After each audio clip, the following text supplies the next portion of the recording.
Direktorat Lalu Lintas Polda Sumsel terus gencar melakukan razia rutin kendaraan roda 2 maupun roda 4. Razia lalu lintas bersandi Operasi Zebra 2018 ini digelar serentak oleh Kepolisian Republik Indonesia. Kegiatan yang telah berjalan selama 5 hari ini, selain bertujuan demi meningkatkan kesadaran akan keselamatan berlalu lintas, hal ini juga diharapkan akan menekan angka kecelakaan.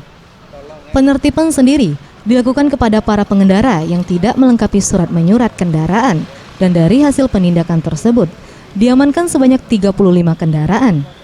Dan selanjutnya bagi pengendara yang ditilang, dianjurkan agar menyetor ke bank yang sudah ditentukan. Kemudian baru bisa mengambil surat menyurat kendaraan yang telah ditilang di kepolisian atau kejaksaan. Ajun Komisaris Polisi Asep Supriyadi selaku Kasitur Jawali Ditlantas Polda Sumsel mengatakan, dengan dilakukan kegiatan ini, diharapkan tingkat laka lantas menjadi turun dan tingkat disiplin masyarakat menjadi tertib.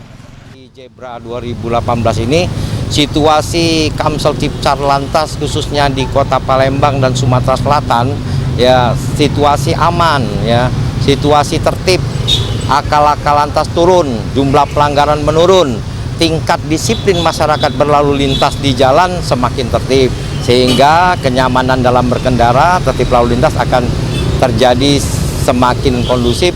Tim Liputan Sriwijaya TV.